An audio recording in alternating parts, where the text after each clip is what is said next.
Okay, so may bad news ako sa inyo. Start is in trouble. Ito siya. Ayan. So, may problema yung ating Honda EDB 150. Nag-iba yung tunog.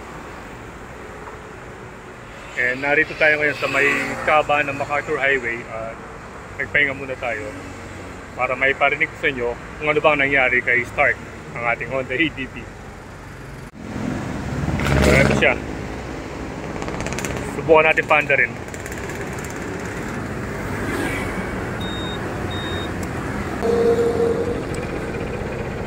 So, narinig yung andar niya. Tingnan nyo. So, nung last time na pinadiagnose natin to sa may Honda Sindalan, kung saan natin kinuha, sigunyal daw yung tama niya. Tingnan nyo yung ganitong andar. So, malamang papalitan yung buo, yung connecting rod, sigunyal, and then baka raw yung block ay tinamaan din. Baka may nagasgas din dun sa block, so kailangan na rin palitan yun.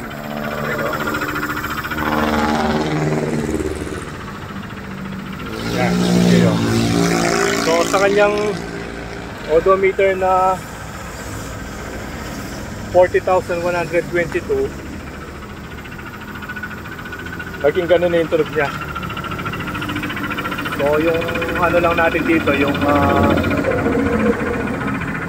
parang regret or what, bakit nagkaganon, samantalang ano naman tayo sa langis, regular change oil naman ito, at nasa 40,000 pa lang yung odometer, samantalang iba umaabot ng 60, 80, 100,000, hindi tinatamaan yung kanilang mga sigunyal. Pero bakit si Honda EDB pa ang nagkaganyan? Sabi ng mekaniko, ano raw, yung piyesa yung bumigay. So may tendency naman talagang gano'n, yung piyesa kung masisira na talaga, kahit talaga pa sa langis yan, talagang masisira na. Yan, no? So ngayon, pupunta na tayo sa Honda Service Center para ipagawa na natin. Kasi yung last ride natin dito almost 1 month na. Hindi masyado siyang nagagamit. So tara, update ko kayo doon. One eternity later. Okay, so here we are. Narito na tayo sa may Honda Powercycle Sindalan. Yung tambucho niya kinalawang na rin. So papipinduran natin yan. At ito, kalas na siya. Ayan. Ito yung kanyang sigunyal. Tingnan natin. Ayan. May play na yung ups and down, kaya kailangan na palitan. So I'm sure yung bearing niya dun sa pinaka center, yun yung tinamaan. And then ito naman yung kanyang block. Although wala tayong nakikitang mga gas-gas or stripe, para masigurado na lang natin na darating yung araw na hindi siya uusok, palitan na rin natin para minsana na lang yung trabaho. Kasi baka ma-backjack dito, malaking storbo pa yung mangyayari. Ito yung sigunyal niya. Kung makikita mo, halos sariwa pa ito kahit hindi pa nalilinisan. What? Pero kailangan nang talagang palitan. Okay, so ito na yung mga pyesa. Ito yung crankshaft assembly. Ayan, brand new. And then ito yung block. At kasama na rin yung mga accessories niya. Gaya nito yung mga valve seal. And then piston ring. Ayan. Nandiyan yung piston, and then yung piston pin lock and piston pin.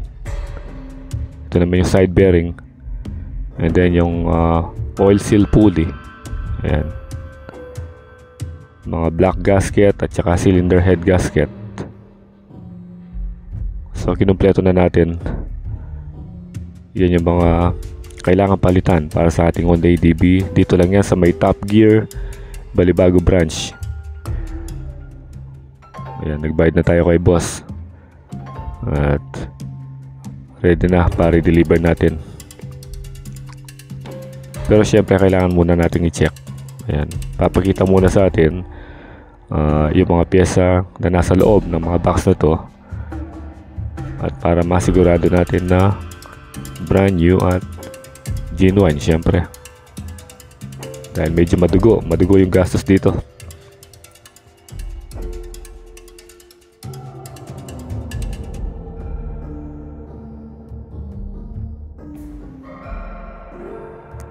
So ito na nga yung crankshaft assembly.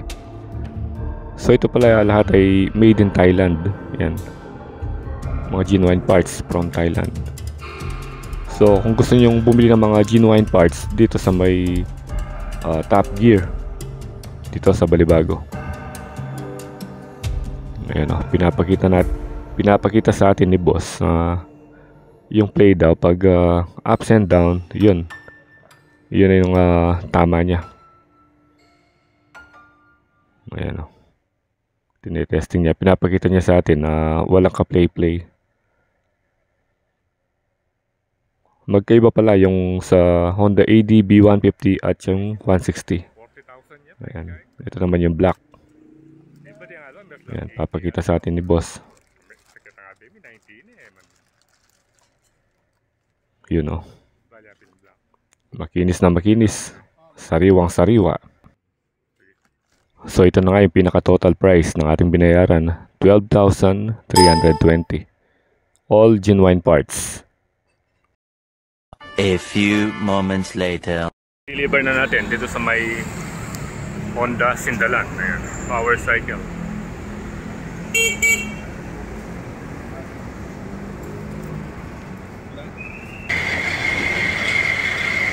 Plus. Ginamit siya makapulo.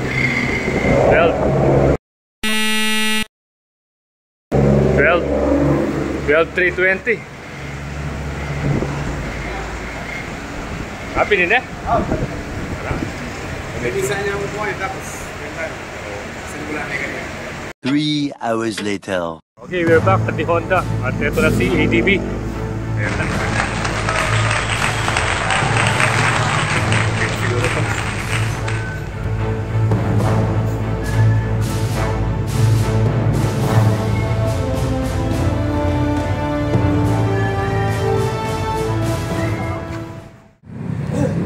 So ito na, the moment of truth.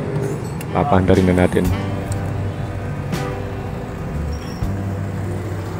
You know, kung naririnig nyo, tahimik na siya. Bumalik na sa dating tunog. Si start, ating Honda ADB. At yung binayaran pala nating labor dito dun sa Honda ay 2,500.